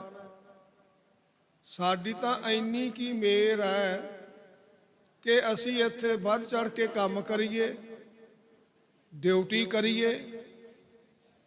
ਜਿਵੇਂ ਸਾਡੇ ਬਾਬਾ ਕਰਨੈਲ ਸਿੰਘ ਹੋਣੀ, ਉਹ ਇਸ ਜਗ੍ਹਾ ਦੇ ਉੱਤੇ ਉਹਨਾਂ ਨੇ ਬਹੁਤ ਪਹਿਰਾ ਦਿੱਤਾ, ਅੱਜ ਵੀ ਦੇ ਰਹੇ ਆ। ਸਾਡੇ ਇੱਕ ਡੇਢਕਿਆਂ ਤੋਂ ਭਾਈ ਹਰੀ ਸਿੰਘ ਹੋਣੀ ਹੈ, ਉਹ ਵੱਡੀਆਂ ਉਮਰਾਂ ਹੋਈਆਂ ਤਾਂ ਵੀ ਭੱਜੇ ਫਿਰਦੇ ਆ। ਸੇਵਾ ਦਾ ਚਾਅ ਹੈ ਨਾ, ਜਿਹਨੂੰ ਚਾਅ ਹੁੰਦਾ ਉਹ ਨਹੀਂ ਟਿਕਦਾ। ਜਿਹਨੂੰ ਰੋਟੀਆਂ ਕਾਰਨ ਪੂਰੇ ਤਾਲ ਹੈ ਉਹ ਫਿਰ ਮਤਬਲੀ ਹੋ ਜਾਂਦਾ। ਜਿੰਨਾ ਕੁ ਲੋੜ ਆ ਕਰ ਲਿਆ, ਨਹੀਂ ਠੀਕ ਆ। ਬਾਬਾ ਨਰਾਇਣ ਸਿੰਘ ਜੀ ਮਹਾਰਾਜ ਨੇ ਕਿਰਪਾ ਕਰਦੇ ਸੀ। ਵੇਖੋਗੇ ਇਹ ਭਾਈ ਆਨੰਦਪੁਰ ਦਾ ਟੁਕੜਾ ਹੈ, ਆਨੰਦਪੁਰ ਦਾ। ਇਹ ਬਚਨ ਕਰਦੇ ਸੀ ਇਸ ਸਥਾਨ ਨੂੰ। ਤੇ ਜਦੋਂ ਬਾਬਾ ਜੀਆਂ ਨੇ ਚੋਲਾ ਬਦਲਿਆ ਸੀ, ਇਧਰਲੇ ਪਾਸੇ ਖੜ ਕੇ ਕਹਿਣ ਲੱਗੇ ਵੀ ਇੱਕ ਬਚਨ ਰਹਿ ਗਿਆ, ਇੱਕ ਗੱਲ ਰਹਿ ਗਈ। ਕਰਨੈਲ ਸੋਹਣੀ ਵੀ ਨਾਲ ਖੜੇ ਸੀ, ਦਾਸ ਵੀ ਸੀਗਾ। ਅਸੀਂ ਬੇਨਤੀ ਕਰਤੀ, ਬਾਬਾ ਜੀ ਕੀ ਰਹਿ ਗਿਆ? ਬਈ ਜਵਾਕ ਨੂੰ ਬਾਹਰ ਲੈ ਜਾਓ, ਚੀਕਾਂ ਮਾਰਦਾ। ਬਈ ਕੀ ਰਹਿ ਗਿਆ ਬਾਬਾ ਜੀ? ਬਾਬਾ ਜੀ ਕਹਿਣ ਲੱਗੇ ਪਹਿਲਾ ਹਿੱਸਾ ਹਾਲ ਦਾ ਰਹਿ ਗਿਆ, ਉਹ ਬਣਾਉਣ ਦਾ ਫੁਰਨਾ ਸੀ। ਅਸੀਂ ਕਿਹਾ ਬਾਬਾ ਜੀ ਜਿਹੜਾ ਤੁਹਾਡਾ ਫੁਰਨਾ ਉਹਦਾ ਬਣ ਹੀ ਜਾਣਾ। ਬਾਬਾ ਜੀ ਕਹਿੰਦੇ ਇਹ ਤਾਂ ਮੈਨੂੰ ਵੀ ਪਤਾ ਵੀ ਬਣ ਜਾਣਾ। ਬਾਬਾ ਜੀ ਨੇ ਕੁਝ ਸਮੇਂ ਬਾਅਦ ਡਿੱਕੇ ਵੀ ਪਾਏ ਕਿਸੇ ਬੰਦਿਆਂ ਨੇ, ਤੇ ਪਰ ਬਾਬਾ ਜੀ ਨੇ ਇਹ ਜੀ ਮਿਹਰ ਕੀਤੀ, ਜਦੋਂ ਬਣ ਤੇ ਆਇਆ ਉਦੋਂ ਫਿਰ ਦਬਾ ਦਬ ਤਿਆਰੀਆਂ ਸ਼ੁਰੂ ਹੋ ਗਈਆਂ। ਆਹ ਹਾਲ ਦੇ ਵਿੱਚ ਇੱਕ ਆਹ ਹਾਲ ਹੈ, ਇੱਕ ਆਹ ਇੱਧਰ ਹਾਲ ਹੈ। ਇਹ ਹਾਲ ਬਾਅਦ ਵਿੱਚ ਬਣਿਆ, ਤਹਾਂ ਪਾਲਕੀਆਂ ਤਿੱਕਰ। ਤੇ ਪਹਿਲੇ ਪਾਸੇ ਕਿੱਡਾ ਹਾਲ ਬਣਿਆ, ਲੰਗਰ ਹਾਲ ਬਣਿਆ, ਜੋੜਾ ਘਰ ਬਣਿਆ, ਕਮਰੇ ਕਿੰਨੇ ਬਣੇ ਆ, ਸਰੋਵਰ ਬਣਿਆ, ਕਿੰਨਾ ਕੁਛ ਬਣਿਆ। ਕਲਸ਼ ਲਾਗੇ, ਗੁੰਮਜਾਂ ਤੇ ਸਿਉਣਾ ਚੜ ਗਿਆ। ਇਹ ਕਿਹਦੀ ਕਿਰਪਾ ਹੈ? ਇਹ ਧੰਨ ਧੰਨ ਬਾਬਾ ਨਰਾਇਣ ਸਿੰਘ ਜੀ ਮਹਾਰਾਜ ਦੀ ਕਿਰਪਾ ਹੈ। ਉਹਨਾਂ ਦਾ ਹੁਕਮ ਸੀ। ਬਈ ਕਈ ਕਹਿੰਦੇ ਹੋਣੇ ਆ ਵੀ ਢਿੱਲਾ ਜਿਹਾ ਰਹਿੰਦਾ ਹੈ, ਇਹ ਬਾਬਾ ਜੀ ਕਹਿੰਦੇ ਗੁਰੂ ਦੀ ਕਿਰਪਾ ਦੇ ਨਾਲ 21 ਦੀ 41 ਪਾ ਕੇ ਜਾਵਾਂਗੇ। 21 ਦੀ 41 ਇਹ ਉਹਨਾਂ ਦੇ ਬਚਨ ਪੂਰੇ ਹੋ ਰਹੇ ਆ ਤੇ ਪਾਠ ਵੀ ਦੁਗਣ ਸਵਾਏ ਚੱਲ ਰਹੇ ਆ। ਤੁਕ ਤੁਕ ਵਾਲੇ ਸੰਪਟ ਵੀ ਵੱਧ ਚੱਲ ਰਹੇ ਆ। ਖੰਡ ਪਾਠਾਂ ਦੀਆਂ ਲੜੀਆਂ ਵੀ ਚੱਲ ਰਹੀਆਂ। ਜਿਵੇਂ ਅਸੀਂ ਰਾਤ ਦੱਸਦੇ ਸੀ, ਇੱਕ ਇੱਕ ਪਾਠ ਦਾ 100 ਸਮੇਤ ਜਗ ਦਾ ਫਲ ਹੈ। ਜਿਨ੍ਹਾਂ ਨੇ ਇੱਥੇ ਇਹਦੇ ਵਿੱਚ ਹਿੱਸਾ ਪਾਇਆ, ਜਿਹੜੀ ਵੀ ਮਿਲ ਗਈ ਸੇਵਾ ਕੀਤੀ, ਫਿਰ ਬਾਬਾ ਜੀ ਕਹਿੰਦੇ ਝੋਲੀਆਂ ਭਰ ਕੇ ਲਿਜਾਣਗੇ। ਝੋਲੀਆਂ ਖਾਲੀ ਨਹੀਂ ਜਾਣਗੇ ਤੇ ਦਰਗਾਹ ਵਿੱਚ ਬਾਬਾ ਜੀ ਬਾਂਹ ਫੜਨਗੇ। ਇਹ ਹੈ ਬਾਬਾ ਜੀ ਦੀ ਕਿਰਪਾ, ਬਾਬਾ ਜੀ ਦਾ ਵਚਨ, ਤੇ ਵਚਨ ਵੀ ਬਾਬਾ ਜੀ ਦਾ ਹੋਇਆ ਵਾ ਬਈ ਅਸੀਂ ਜਿਹੜਾ ਸਾਡੇ ਕੋਲ ਇੱਥੇ ਆਉਣ ਵਾਲਾ ਹੈ ਉਹਨੂੰ ਪਾਸੇ ਨਹੀਂ ਜਾਣ ਦਿਆਂਗੇ, ਮੂਹਰੇ ਅਸੀਂ ਖੜੇ ਹੋਵਾਂਗੇ। ਤੇ ਇਸ ਤਰ੍ਹਾਂ ਗੁਰਮੁਖ ਪਿਆਰਿਓ, ਇਹ ਬਾਬਾ ਜੀ ਦੀ ਕਰਨੀ ਕਮਾਈ, ਉਹਨਾਂ ਦਾ ਜੀਵਨ, ਧੰਨ ਧੰਨ ਬਾਬਾ ਨਰੈਣ ਸਿੰਘ ਜੀ ਮਹਾਰਾਜ ਦਾ ਜੀਵਨ, ਉਹਨਾਂ ਦੀ ਮਹਾਨ ਸੇਵਾ, ਗਾਗਰ ਦੀ ਸੇਵਾ, ਆ 13 ਮੰਜ਼ਲੇ ਦੀ ਸੇਵਾ, ਇਹ ਸਾਰੀ ਬਾਬਾ ਜੀ ਦੀ ਕਿਰਪਾ। ਮਹਾਪੁਰਸ਼ ਜਦੋਂ ਆ ਜਾਂਦੇ ਐ ਫਿਰ ਜਾਂਦੇ ਨਹੀਂ। ਜਨਮ ਮਰਨ ਦੋਹੂ ਮੈਂ ਨਾਹੀ, ਜਨ ਪਰਉਪਕਾਰੀ ਆਏ, ਜੀ ਦਾਨ ਦੇ ਭਗਤੀ ਲਾਇਨ, ਹਰਸੋਂ ਲੈਣ ਮਲਾਏ। ਜਿਹਾ ਮਨੋਰਥ ਕਰ ਅਰਾਧਾ, ਉਹ ਫਿਰ ਕਿੱਥੋਂ ਮਿਲਦਾ? ਸੋ ਸੰਤਨ ਤੇ ਪਾਵੈ। ਪਰ ਸੰਤ ਹੋਣ, ਬਾਬਾ ਜੀ ਵਰਗੇ ਮਹਾਪੁਰਸ਼ ਦਰਗਾਹੀ ਜਿਹੜੇ ਸਾਨੂੰ ਗੁਰੂ ਸਾਹਿਬ ਨਾਲ ਜੋੜਦੇ ਐ। ਕਈ ਲੋਕ ਵਿਚਾਰ ਹੈ, ਜੇ ਬਾਬਾ ਜੀ ਦੇ ਫੋਟੋ ਕੋਲੇ ਖੜ ਕੇ ਕਹੋ ਬਾਬਾ ਜੀ ਮੈਨੂੰ ਸਮੱਤ ਦਿਓ, ਹੋਰਨਾਂ ਦਾ ਚੰਗਾ ਬਣ ਜਾਵੇਗਾ, ਦਰਸ਼ਨ ਵੀ ਹੋਣਗੇ, ਸ਼ਾਂਤੀ ਵੀ ਹੋਊਗੀ, ਪਰ ਸਮੱਤ ਤਾਂ ਉਹਨਾਂ ਦੇ ਪਿਆਰੇ ਮਹਾਪੁਰਸ਼ਾਂ ਕੋਲੋਂ ਮਿਲੇਗੀ, ਫੋਟੋ ਤੋਂ ਨਹੀਂ ਮਿਲਣੀ। ਬਾਬਾ ਜੀ ਨੇ ਆਪਦੀ ਸੀਟ ਖਾਲੀ ਛੱਡੀ ਆ? ਖਾਲੀ ਨਹੀਂ ਛੱਡੀ ਆ ਸੀਟ। ਕੋਈ ਮਤ ਸੋਚੇ। ਬਾਬਾ ਜੀ ਕਹਿੰਦੇ ਸੀ ਭਾਈ ਇਹ ਸੀਟ ਖਾਲੀ ਰਹਿਣੀ ਨਹੀਂ ਹੈ, ਇਹ ਤਾਂ ਚੱਲਦਾ ਹੀ ਰਹਿਣਾ ਪ੍ਰੋਗਰਾਮ। ਬਾਬਾ ਨਰੈਣ ਸਿੰਘ ਜੀ ਮਹਾਰਾਜ, ਉਹਨਾਂ ਨੇ ਸਾਡੇ ਤੇ ਕਿੰਨੀ ਮਹਾਨ ਕਿਰਪਾ ਕੀਤੀ। ਅਸੀਂ ਵਿਚਾਰ ਦੇ ਰਹੇ ਹਾਂ, ਇਹ ਕਿਹਦੇ ਵਿਚਾਰ ਹੈ? ਧੰਨ ਧੰਨ ਬਾਬਾ ਨਰੈਣ ਸਿੰਘ ਜੀ ਮਹਾਰਾਜ ਦੇ। ਜੋ ਉਹਨਾਂ ਨੇ ਹੁਕਮ ਕੀਤਾ ਉਹ ਅਸੀਂ ਬੋਲ ਰਹੇ ਹਾਂ। ਹੁਕਮ ਤਾਂ ਮਾਲਕ ਦਾ ਹੈ, ਮੇਰਾ ਨਹੀਂ ਹੈ। ਮੈਂ ਤਾਂ ਇੱਕ ਨਿਮਾਣਾ ਜਿਹਾ ਸੇਵਕ ਹਾਂ ਬਾਬਾ ਜੀ ਦਾ। ਤੇ ਜੋ ਮਾਲਕ ਬੁਲਾਉਂਦਾ ਉਹ ਬੋਲਦੇ ਆ। ਕੋਈ ਸੌਂਦਾ ਵੀ ਨਹੀਂ ਹੈ, ਇਸ ਘਰ ਦੇ ਕੂਕਰ ਹੈ। ਜਿਉਂ ਬੁਲਾਵੇ ਤਿਉਂ ਬੋਲਾਂ ਸੁਆਮੀ। ਜੋ ਬੁਲਾਉਂਦੇ ਆ ਉਹ ਬੋਲਦੇ ਆ। ਪਰ ਬਾਬਾ ਜੀ ਦਾ ਹੁਕਮ ਸੀ ਵਿਚਾਰ ਦੇਣੇ ਆ। ਕਿਹੜਾ ਅਸੀਂ ਇੱਥੇ ਖੜੇ, ਬਾਬਾ ਜੀ ਤੇ ਕੋਲੇ ਸੰਤ ਕੰਬਲੀ ਵਾਲੇ ਖੜੇ। ਦਾਸ ਗੜਬਾ ਲੈ ਕੇ ਆਇਆ, ਜਲ ਪਾਣੀ ਲੈ ਕੇ ਆਇਆ। ਸੰਤ ਗੁਰਬਚਨ ਸੋਹਣੀ ਉਹਨਾਂ ਨੇ ਵੀ ਛਕਿਆ, ਬਾਬਾ ਜੀ ਨੇ ਵੀ ਛਕਿਆ। ਤੇ ਬਾਬਾ ਜੀ ਆਪਣੇ ਕਹਿਣ ਲੱਗੇ, ਸੰਤ ਜੀ ਤੁਹਾਡਾ ਬੜਾ ਸੋਹਣਾ ਪ੍ਰਚਾਰ ਹੈ। ਤੇ ਉਹ ਆਪਣੇ ਇੱਥੇ ਸਮਾਗਮਾਂ ਤੇ ਆਉਂਦੇ ਸੀ, ਬਹੁਤ ਸੰਗੀਆਂ ਨੇ ਦਰਸ਼ਨ ਕੀਤੇ ਹੋਣ ਪਟਿਆਲੇ ਤੋਂ। ਉਹ ਕਹਿਣ ਲੱਗੇ ਇਹ ਬੰਦੇ ਨੂੰ ਸਾਡੇ ਨੂੰ ਇਹਨੂੰ ਵੀ ਮਾੜਾ ਮੋਟਾ ਕੋਈ ਬੋਲਣਾ ਸਿਖਾ ਦਿਓ।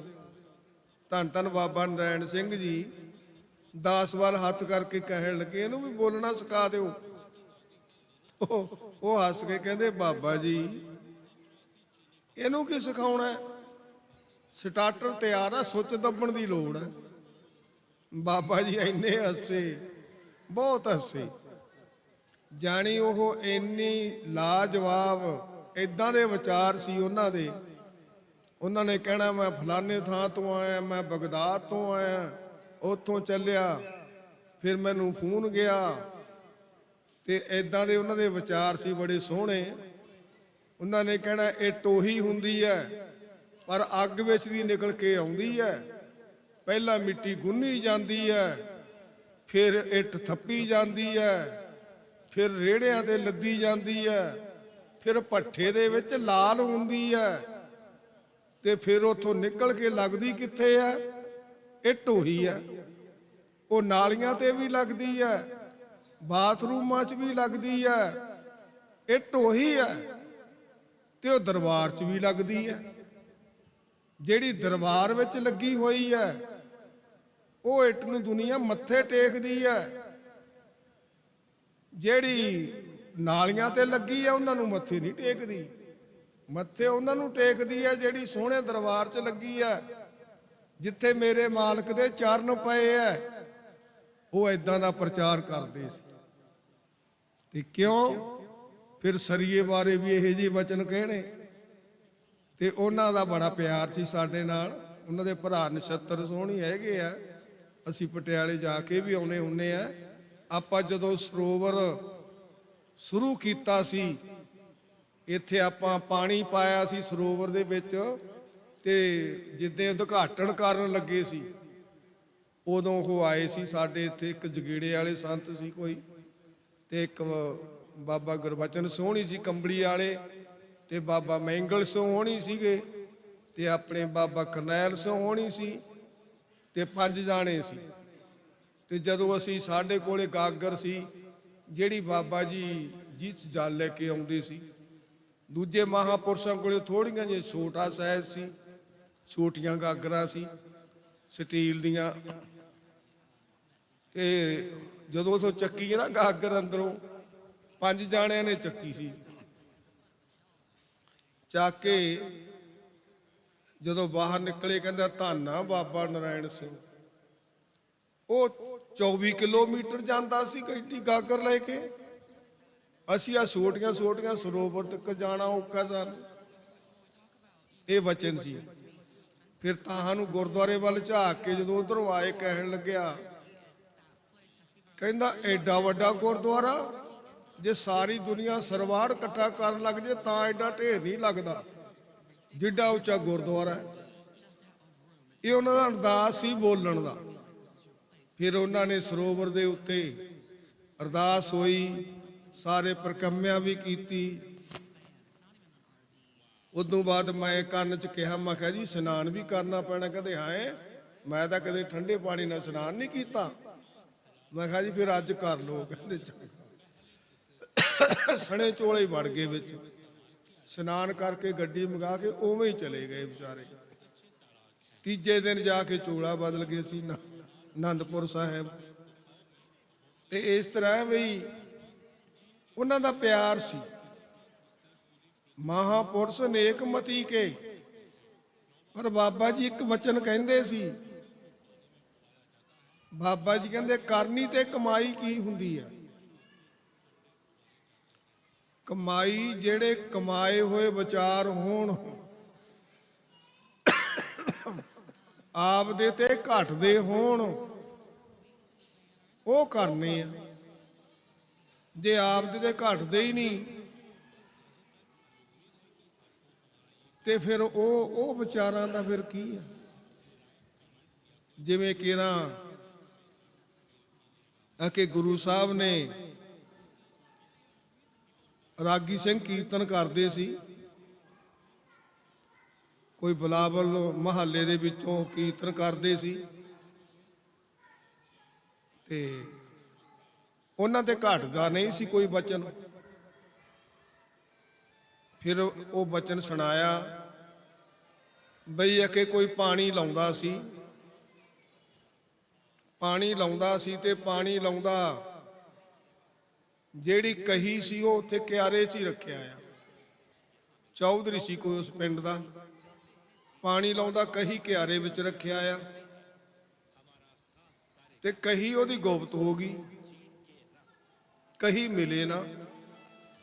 ਉਹਨਾਂ ਸਮਿਆਂ 'ਚ ਕੀ ਕਰਦੇ ਸੀ, ਪਿੰਡਾਂ ਦੇ ਵਿੱਚ ਹੋਕਾ ਦਬਾਉਂਦੇ ਸੀ ਜਾਂ ਢੋਲ 'ਚ ਹੀ ਢੋਲ ਵਜਾਉਂਦਾ ਸੀ ਬਈ ਭਾਈ ਫਲਾਨੇ ਦੀ ਕਹੀ ਗੁਆਚ ਗਈ, ਜਿਹੜੀ ਕਿਸੇ ਕੋਲੇ ਹੈਗੀ ਆ ਤਾਂ ਦੇ ਦਿਓ। ਜੇ ਕੋਈ ਉਹੀ ਚੀਜ਼ ਦੇ ਦਿੰਦਾ ਸੀ ਤਾਂ ਉਹਦੇ ਤੇ ਕੁਝ ਨਹੀਂ ਸੀ ਹੁੰਦਾ, ਨਹੀਂ ਫਿਰ ਦੰਡ ਵੀ ਮਿਲਦਾ ਸੀ। ਹੁਣ ਕਹੀ ਮਿਲੀ ਨਾ ਉਹਦੀ ਚੌਧਰੀ ਦੀ, ਸਾਰੇ ਹੈਰਾਨ ਵੀ ਸਾਰੇ ਪਿੰਡ ਦੀ ਫਿਰ ਕਹਿੰਦੇ ਤਲਾਸ਼ੀ ਲਓ। ਤਲਾਸ਼ੀ ਵੀ ਸਾਰਿਆਂ ਦੀ ਲੈ ਲਈ, ਕਹਿੰਦੇ ਤਲਾਸ਼ੀ ਵੀ ਲੈ ਲਈ, ਸਾਰੇ ਹੋਕਾ ਵੀ ਦਵਾਤਾ, ਢੋਲਚੀ ਨੇ ਢੋਲ ਵੀ ਵਜਾਇਆ ਤੇ ਕਹੀ ਕਿਤੋਂ ਨਹੀਂ ਮਿਲੀ। ਫਿਰ ਇੱਕ ਬੰਦਾ ਕਹਿਣ ਲੱਗਿਆ ਜੀ ਤੁਸੀਂ ਸਾਰੇ ਪਿੰਡ ਦੀ ਤਲਾਸ਼ੀ ਤਾਂ ਲੈ ਲਈ, ਪਰ ਇਹ ਢੋਲ ਵਜਾਉਣ ਵਾਲੇ ਦੇ ਘਰ ਦੀ ਤਲਾਸ਼ੀ ਨਹੀਂ ਲਈ, ਇਹਦੀ ਵੀ ਲਓ। ਇਹ ਲੋਕਾਂ ਖਾਤਰ ਤਾਂ ਢੋਲ ਵਜਾਉਂਦਾ ਹੈ, ਬਈ ਭਾਈ ਜਿਹਦੇ ਕੋਲੇ ਹੈ ਕਹੀ ਦਿਓ। ਤਲਾਸ਼ੀ ਵੀ ਸਭ ਦੀ ਲੈ ਲਈ, ਇਹਦੀ ਤਲਾਸ਼ੀ ਲਈ ਨਹੀਂ, ਇਹਦੀ ਵੀ ਤਲਾਸ਼ੀ ਲਓ। ਜੋ ਤਲਾਸ਼ੀ ਲਈ ਤਾਂ ਕਹੀ ਅੰਦਰੋਂ ਨਿਕਲ ਆਈ। ਢੋਲ ਵਜਾਉਣ ਵਾਲੇ ਦੇ ਕੋਲੋਂ ਜਿਹੜਾ ਲੋਕਾਂ ਨੂੰ ਹੋਕੇ ਦਿੰਦਾ ਸੀ, ਢੋਲ ਵਜਾਉਂਦਾ ਸੀ ਵੀ ਜਿਹਦੇ ਕੋਲੇ ਕਹੀ ਆ ਦੇ ਦਿਓ, ਉੱਥੋਂ ਨਿਕਲੀ ਨਹੀਂ ਤਾਂ ਨਿਕਲੀ ਉਹਦੇ ਕੋਲੋਂ। ਇਸ ਲਈ ਇਹਦਾ ਅਰਥ ਕੀ ਹੈ, ਅਸੀਂ ਕਈ ਵਾਰੀ ਵਿਚਾਰ ਦਿੰਨੇ ਆ ਪਰ ਸਾਡੇ ਤੇ ਘਟਦੇ ਨਹੀਂ ਹੁੰਦੇ। ਜੇ ਘਟਦੇ ਨਹੀਂ ਤਾਂ ਫਿਰ ਕਈ ਵਾਰੀ ਉਹ ਬੰਦੇ ਤੇ ਫਿਰ ਹੁੰਦਾ ਵੀ ਇਹ ਕਮਜ਼ੋਰ ਹੈ। ਇਸ ਲਈ ਭਾਈ ਬਾਬਾ ਜੀ ਕਹਿੰਦੇ ਸੀ, ਬਚਨਾਂ ਨੂੰ ਕਹਿੰਦੇ ਸੀ, ਬਚਨਾਂ ਤੇ ਵਾਲਾ ਬਈ ਜੇ ਬਚਨ ਵਿਚਾਰ ਦਿੰਨੇ ਹੋ ਉਹ ਤੁਹਾਡੇ ਤੇ ਘਟਨੇ ਚਾਹੀਦੇ ਆ। ਜੇ ਜੀਵਨ ਹੈ ਨਹੀਂ ਤੇ ਤੁਸੀਂ ਲੋਕਾਂ ਨੂੰ ਕਹਿੰਦੇ ਹੋ ਜੀਵਨ ਜੀਵਨ, ਆਪ ਦਾ ਵੀ ਜੀਵਨ ਹੋਣਾ ਜ਼ਰੂਰੀ ਹੈ। ਸਾਡੇ ਬਾਬਾ ਜੀ, ਬਾਬਾ ਈਸਰ ਸਿੰਘ ਜੀ 13-14 ਸਾਲ ਦੀ ਉਮਰ ਵਿੱਚ ਧੰਨ ਧੰਨ ਬਾਬਾ ਆਨੰਦ ਸਿੰਘ ਜੀ ਕੋਲ ਗਏ ਸੀ, ਜਿਨ੍ਹਾਂ ਨੇ ਥੋੜੇ ਸਮੇਂ ਦੇ ਵਿੱਚ ਬਾਬਾ ਜੀ ਨੂੰ ਪ੍ਰਸੰਨਤਾ ਲੈ ਲਈ, ਦਾਤ ਪ੍ਰਾਪਤ ਕਰ ਲਈ। ਵੱਡੀਆਂ ਉਮਰਾਂ ਵਾਲੇ ਵੀ ਬਥੇਰੇ ਸੀ, ਉਹਨਾਂ ਨੂੰ ਨਹੀਂ ਦਾਤ ਪ੍ਰਾਪਤ ਹੋਈ, ਉਹ ਭਾਂਡਾ ਸਾਫ਼ ਨਹੀਂ ਹੋਇਆ।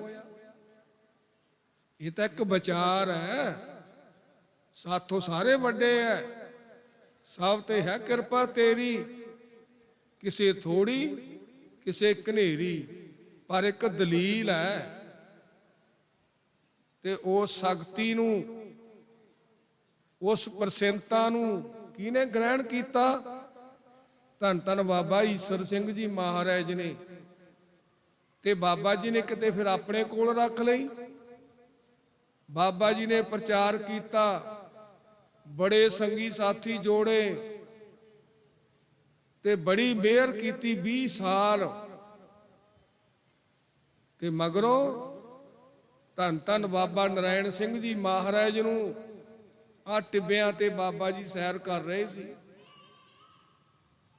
ਜਿਵੇਂ ਮਾਂ ਬੱਚੇ ਦਾ ਅੱਧਾ ਨਾਂ ਲੈਂਦੀ ਹੈ, ਕਹਿੰਦੇ ਨਰਾਇਣ ਆ ਬਹਿੰਗਮੀ ਡਿੱਗੀ ਪਈ ਆ, ਚੱਕ ਲਾ। ਕਹਿੰਦੇ ਬਾਬਾ ਜੀ ਜੇ ਚੁਕਾਉਣੀ ਹੈ ਫਿਰ ਮੈਂ ਛੱਡਣੀ ਨਹੀਂ। ਬਾਬੇ ਕਹਿੰਦੇ ਜੀ ਛਡਾਉਣੀ ਕਿਉਂ ਹੈ? ਡਿੱਗੀ ਪਈ ਚੱਕ ਲਾ। ਬਾਬਾ ਜੀ ਕਹਿੰਦੇ ਸੀ ਮਹਾਪੁਰਸ਼ ਦਾ ਜੀਵਨ ਹੋਣਾ ਜ਼ਰੂਰੀ ਹੈ।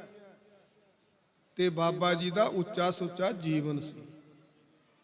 ਇਹ ਜੀਵਨ ਨਾਲ ਦਾਤ ਮਿਲਦੀ ਹੈ, ਜਿਹੜੀ ਇਹ ਦਾਤ ਹੈ ਮਹਾਂਪੁਰਸ਼ਾਂ ਵਾਲੀ। ਤੇ ਇਸ ਲਈ ਵਾਹਵਾ ਤਾਂ ਸਭ ਦੀ ਹੋ ਜਾਂਦੀ ਹੈ, ਪਰ ਬਾਬਾ ਜੀ ਕਹਿੰਦੇ ਕੀ ਮਾਇਆ ਨਾ? ਨਹੀਂ ਨਹੀਂ, ਮਾਇਆ ਦੀ ਸ਼ੋਭਾ ਤਾਂ 4 ਦਿਹਾੜੇ ਆ। ਇਸ ਜਗ ਮੈਂ ਸ਼ੋਭਾ ਨਾਮ ਕੀ, ਬਿਨ ਨਾਵੈ ਸ਼ੋਭ ਨਾ ਹੋਏ। ਮਾਇਆ ਕੀ ਸ਼ੋਭਾ 4 ਦਿਹਾੜੇ, 4 ਜਾਂਦੀ ਬਿਲਪ ਨਾ ਹੋਏ। ਇਹਦਾ ਪਤਾ ਨਹੀਂ ਅੱਜ ਕਿਸੇ ਦੀ, ਕੱਲ ਨੂੰ ਕਿਸੇ ਦੀ। ਪਰ ਬਾਬਾ ਜੀ ਕਹਿੰਦੇ ਸੀ ਭਾਈ, ਬਾਬਾ ਜੀ ਕਹਿੰਦੇ ਸਾਡੇ ਕੋਲ ਤਾਂ ਸੋਟੀ ਆ ਤੇ ਸਿਮਰਨਾ ਹੈ। ਤੇ ਇਸ ਲਈ ਬਾਬਾ ਜੀ ਦਾ ਹੁਕਮ ਚੱਲਦਾ ਸੀ। ਬਾਬਾ ਜੀ ਨੇ ਕਿੰਨੇ ਸੋਹਣੇ ਮਹਿਲ, ਆ ਗੁਰੂ ਘਰ ਅਸਥਾਨ ਬਣਾ ਤੇ ਅੱਗੇ ਹੁਕਮ ਕਰ ਗਏ ਬਈ 21 ਦੀ 41 ਪਾ ਦਿੱਤੀ ਹੈ, ਇੱਥੋਂ ਦਾ ਕੰਮ ਢਿੱਲਾ ਨਹੀਂ ਚੱਲੇਗਾ, ਤੇ ਢਿੱਲਾ ਚੱਲਦਾ ਵੀ ਨਹੀਂ ਹੈ।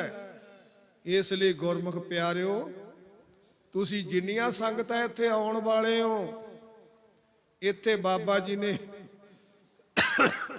ਬਹੁਤ ਸ਼ਕਤੀ ਰੱਖੀ ਹੈ, ਬੜੀ ਆਪਦੀ ਕਿਰਪਾ ਰੱਖੀ ਹੈ, ਪਰ ਸਾਡੀ ਸਰਧਾ ਹੋਣੀ ਜ਼ਰੂਰੀ ਹੈ, ਭਾਵਨਾ ਹੋਣੀ ਜ਼ਰੂਰੀ ਹੈ। ਜੇ ਭਾਵਨਾ ਨਹੀਂ ਹੈ ਫਿਰ ਬੰਦਾ ਖਾਲੀ ਰਹਿ ਜਾਂਦਾ। ਸਰਧਾ ਹੋਣੀ ਜ਼ਰੂਰੀ ਹੈ, ਤੇ ਸਰਧਾ ਭਾਵਨਾ ਨਾਲ ਜਿੰਨੀਆਂ ਮਰਜ਼ੀ ਝੋਲੀਆਂ ਭਰ ਲਵੋ। ਅੱਜ ਦੇਸਾਂ ਵਿਦੇਸਾਂ ਦੇ ਵਿੱਚ ਸੰਗਤਾਂ ਇਹ ਵਿਚਾਰਾਂ ਨੂੰ ਸੁਣਦੀਆਂ, ਤੇ ਬਾਬਾ ਜੀ ਕਹਿੰਦੇ ਸੀ ਭਾਈ, ਜਿਹੜੇ ਸੇਵਾ ਕਰਦੇ ਆ, ਸਿਮਰਨ ਕਰਦੇ ਆ, ਉਹਨਾਂ ਨੂੰ ਕੋਈ ਘਾਟਾ ਨਹੀਂ। ਨਾ ਬਾਬਾ ਜੀ ਨੇ ਘਾਟਾ ਛੱਡਿਆ ਤੇ ਨਾ ਗਾਹਾਂ ਛੱਡਣਾ, ਛੱਡਦੇ ਵੀ ਨਹੀਂ। ਇਸ ਲਈ ਭਾਗਾਂ ਵਾਲਿਓ ਸਾਰੇ, ਜੀ ਤਾਂ ਕਰਦਾ ਵੀ ਲੱਗੇ ਹੀ ਰਹੀਏ, ਪਰ ਭਾਈ ਸਾਡੇ ਰਾਗੀ ਸਿੰਘ ਬੈਠੇ ਆ, ਭਾਈ ਸਤਨਾਮ ਸਿੰਘ ਵੀ ਆਇਆ ਨਾਨਸਰ ਤੋਂ, ਉਹ ਵੀ 5-10 ਮਿੰਟ ਲਾਊਗਾ। ਅਸੀਂ ਹੁਣ ਸਮਾਪਤੀ ਕਰਦੇ ਆਂ, ਰਹਿ ਗਏ ਆਪਣੇ 3-4 ਦਿਨ। ਅੱਜ 21 ਹੈ ਕਿ 22 ਹੈ? 22 ਤਰੀਕ ਹੋ ਗਈ। ਕੱਲ ਦਾ ਦਿਨ ਸੰਨ ਚ ਹੈ। 24 ਤਰੀਕ ਨੂੰ ਫਿਰ ਦੀਵਾਨ ਆਪਣਾ ਪਹਿਲੇ ਹਾਲ ਚ ਹੋਵੇਗਾ। ਕਿਉਂ? ਉਧਰ ਫਿਰ ਅਖੰਡ ਪਾਠ ਉਧਰ ਵੀ ਚੱਲ ਪੈਣਗੇ, ਤੇ ਰਾਗੀ ਸਿੰਘ ਉਧਰ ਕੀਰਤਨ ਕਰਨਗੇ। ਤੇ ਇਸ ਤਰ੍ਹਾਂ ਭਾਈ ਧੰਨ ਧੰਨ ਬਾਬਾ ਨਰਾਇਣ ਸਿੰਘ ਜੀ ਮਹਾਰਾਜ, ਜਿਨ੍ਹਾਂ ਨੇ ਇੱਥੋਂ ਗਾਗਰ ਦੀ ਸੇਵਾ ਕੀਤੀ, ਜਿਨ੍ਹਾਂ ਨੇ ਬਾਬਾ ਜੀ ਤੋਂ ਬਾਅਦ ਇਹ ਮਰਜ਼ਾਦਾ ਨੂੰ ਪ੍ਰਚਲਿਤ ਰੱਖਿਆ, ਉਹਨਾਂ ਦਾ 100 ਸਾਲਾ ਆਪਣਾ ਜੁਲਾਈ ਵਿੱਚ ਆ ਰਿਹਾ, 16 ਤੋਂ 20 ਜੁਲਾਈ ਤੱਕ ਉੱਥੇ ਖੰਡ ਪਾਠਾਂ ਦੀਆਂ ਲੜੀਆਂ ਚੱਲਣਗੀਆਂ, ਤੇ ਬਾਬਾ ਜੀ ਮਿਹਰ ਕਰਨਗੇ, ਵੱਧ ਚੜ ਕੇ ਉਹ ਸਮਾਗਮ ਮਨਾਉਣਾ। ਉੱਥੇ ਵੀ ਸਾਰੀਆਂ ਸੰਗਤਾਂ ਨੇ ਆਉਣਾ, ਤੇ ਦਿਨ ਨੋਟ ਕਰ ਲੈਣੇ ਆ। ਤੇ ਇਹ ਜੁਲਾਈ ਦੇ ਵਿੱਚ 1 ਸਾਉਣ ਤੋਂ 5 ਸਾਉਣ ਤੱਕ ਇਹ ਪ੍ਰੋਗਰਾਮ ਚੱਲੇਗਾ। ਜਿੰਨੀਆਂ ਸੰਗਤਾਂ ਨੋਟ ਕਰ ਲੈਣ। ਤੇ ਇੱਥੇ 24 ਨੂੰ ਕੀਰਤਨ ਦਰਬਾਰ ਪਹਿਲੇ ਹਾਲ 'ਚ ਹੋਵੇਗਾ, ਤੇ 25 ਦੀ ਰਾਤ ਨੂੰ ਵੱਡੇ ਤੁਕ ਵਾਲੇ ਸੰਪਟ ਖੰਡ ਪਾਠਾਂ ਦੇ ਭੋਗ ਪੈਣਗੇ। ਰੈਣ ਸਬਾਈ ਕੀਰਤਨ ਹੋਵੇਗਾ। 26 ਨੂੰ ਸਵੇਰੇ 9 ਵਜੇ ਪਹਿਲਾਂ ਖੰਡ ਪਾਠਾਂ ਦੇ ਭੋਗ ਪੈਣਗੇ, ਅਰਦਾਸ ਹੋਵੇਗੀ। ਉਪਰੰਤ 10 ਵਜੇ ਫਿਰ ਨਗਰ ਕੀਰਤਨ ਦੀਆਂ ਤਿਆਰੀਆਂ ਸ਼ੁਰੂ ਹੋ ਜਾਣਗੀਆਂ, ਤੇ ਇੱਥੋਂ ਚੱਲ ਕੇ ਨਗਰ ਕੀਰਤਨ ਪਿੰਡ ਹੁੰਦਾ ਹੋਇਆ ਬਾਬਾ ਜੀ ਦੇ ਘਰ ਕੋਲ ਦੀ, ਤੇ ਫਿਰ ਭਾਈ ਆਪਣੇ ਗੁਰਸਾਗਰ ਗੁਰਦੁਆਰੇ ਦੇ ਨਾਲ ਬਹੁਤ ਵੱਡਾ ਸਿੱਧ ਬਣਿਆ ਹਾਲ, ਉੱਥੇ ਨਗਰ ਕੀਰਤਨ ਪਹੁੰਚੇਗਾ। ਇਹ ਬਾਬਾ ਜੀ ਨੇ ਕਿਰਪਾ ਕੀਤੀ ਹੈ। ਸਾਰੀਆਂ ਸੰਗਤਾਂ ਨੇ ਵੱਧ ਚੜ ਕੇ ਭਾਈ ਆਉਣਾ ਹੈ। ਤੇ ਇਹ ਜਿਹੜੇ ਸਮੇਂ ਹੈ, ਨਿਤ ਨਿਤ ਨਹੀਂ ਮਿਲਦੇ, ਤੇ ਸਾਲ ਬਾਅਦ ਆਉਂਦਾ ਹੈ ਸਾਲਾਨਾ ਸਮਾਗਮ। ਜਿਹੜੇ ਇਹਦੇ ਵਿੱਚ ਹਿੱਸਾ ਪਾਉਂਦੇ ਆ, ਇੱਥੇ ਆਉਂਦੇ ਆ, ਸੇਵਾ ਕਰਦੇ ਆ, ਕੋਈ ਵੀ ਸੇਵਾ ਕਰਦੇ ਆ। ਕਿੰਨੀਆਂ ਸੰਗਤਾਂ ਪ੍ਰਸਾਦਾ ਪਾਣੀ ਲਿਆ ਰਹੀਆਂ, ਦੁੱਧ ਲਿਆ ਰਹੇ ਆ, ਕੋਈ ਖੋਏ ਬਣਾ ਕੇ ਲਿਆਉਂਦੇ ਆ, ਕੋਈ ਗਾਜਰ ਪਾਕ ਬਣਾ ਕੇ ਲਿਆਉਂਦੇ ਆ, ਲੱਡੂ ਜਲੇਬੀਆਂ ਬਣਾ ਕੇ, ਜੋ ਜੋ ਫੁਰਨਾ ਬਣੀ ਜਾਂਦਾ ਹੈ ਤੇ ਬਾਬਾ ਜੀ ਦੇ ਘਰ ਵਿੱਚ। ਤੇ ਇਸ ਤਰ੍ਹਾਂ ਆ ਸਾਡੇ ਅਮਰੀਕਾ ਵਾਲੇ ਭਾਈ ਇੱਕ ਗੋਲ ਜੇ ਪਤਾ ਨਹੀਂ ਕੀ ਕਹਿੰਦੇ ਸੀ ਉਹਨਾਂ ਨੂੰ, 2 ਦਿਨ ਉਹੀ ਲਾਈ ਰੱਖਿਆ, ਗੋਲ ਗੱਪੇ ਪਤਾ ਨਹੀਂ ਕਹਿੰਦੇ ਸੀ। ਤੇ ਇਸ ਤਰ੍ਹਾਂ ਭਾਈ ਜਿਹੇ ਜਿਹਾ ਵੀ ਮਨ ਬਣਦਾ ਉਹ ਸੇਵਾ ਸਾਰੀਆਂ ਸੰਗਤਾਂ ਕਰਦੀਆਂ, ਭਾਗਾਂ ਵਾਲੀਆਂ ਸੰਗਤਾਂ ਹੈ, ਬਾਬਾ ਜੀ ਉਹਨਾਂ ਤੇ ਖੁਸ਼ ਹੁੰਦੇ ਆ। ਤੇ ਇਸ ਤਰ੍ਹਾਂ ਭਾਈ ਆਪਣੇ ਮਾਲਕ ਦੀ ਖੁਸ਼ੀ ਲੈਣ ਵਾਸਤੇ ਬੰਦਾ ਕੀ ਨਹੀਂ ਕਰਦਾ, ਵੱਧ ਚੜ ਕੇ ਸੇਵਾ ਕਰਦਾ ਹੈ। ਇਸ ਤਰ੍ਹਾਂ ਅਸੀਂ ਹੁਣ ਸਮਾਪਤੀ ਕਰਦੇ ਹਾਂ। ਜਿੰਨੀਆਂ ਵੀ ਸੰਗਤਾਂ ਆਏ ਹੋ, ਚਰਨ ਕਮਲ ਹਿਰਦੇ ਵਸੈ, ਸੰਕਟ ਸਭ ਖੋਵੈ, ਗੁਰ ਪੂਰਾ ਜਿਸ ਭੇਟੀਐ, ਮਰ ਜਨਮ ਨਾ ਰੋਵੈ। ਬਾਬਾ ਜੀ ਕਹਿੰਦੇ ਫਿਰ ਉਹ ਰੋਂਦਾ ਨਹੀਂ, ਉਹ ਤਾਂ ਬੇਪਰਵਾਹ ਹੋ ਕੇ ਚੱਲੇਗਾ। ਤੇ ਇਸ ਤਰ੍ਹਾਂ ਭਾਈ ਬਾਹਾਂ ਲੜਾਉਂਦੇ ਫਿਰੋ, ਬੇਪਰਵਾਹ ਹੋ ਕੇ ਚੱਲੋ, ਪਰ ਅੰਮ੍ਰਿਤ ਵੇਲੇ ਉੱਠ ਕੇ ਨਿਤਨੇਮ ਜ਼ਰੂਰ ਪੜਨਾ, ਬਾਣੀ ਪੜ੍ਹਨੀ ਹੈ, ਗੁਰੂ ਨਾਨਕ ਦੇ ਚਰਨਾਂ ਵਿੱਚ ਮੱਥਾ ਟੇਕ ਕੇ ਫਿਰ ਘਰ ਤੋਂ ਬਾਹਰ ਆਉਣਾ। ਫਿਰ ਬਾਬਾ ਜੀ ਦਾ ਬਚਨ ਸੀ, ਵਿੱਚ ਕਰਤਾ ਪੁਰਖ ਖਲੋਆ, ਫਿਰ ਬਾਲ ਨਾ ਵਿੰਗਾ ਹੋ। ਉਹਨਾਂ ਦਾ ਬਾਲ ਵੀ ਵਿੰਗਾ ਨਹੀਂ ਹੁੰਦਾ। ਭਾਗਾਂ ਵਾਲਿਓ ਅਸੀਂ ਹੁਣ ਸਮਾਪਤੀ ਕਰਦੇ ਹਾਂ। ਇਹਨਾਂ ਵਿਚਾਰਾਂ ਨੂੰ ਹਿਰਦੇ ਵਿੱਚ ਥਾਂ ਦੇਵਾਂਗੇ, ਫਿਰ ਸਾਨੂੰ ਕੀ ਮਿਲੇਗਾ। ਇਹ ਲੋਕ ਸੁਖੀਏ ਪਰਲੋਕ ਸਹੇਲੇ, ਨਾਨਕ ਹਰ ਪ੍ਰਭ ਆਪੇ ਹੀ ਮੇਲੇ। ਵਾਹਿਗੁਰੂ ਜੀ ਕਾ ਖਾਲਸਾ, ਵਾਹਿਗੁਰੂ ਜੀ ਕੀ ਫਤਿਹ।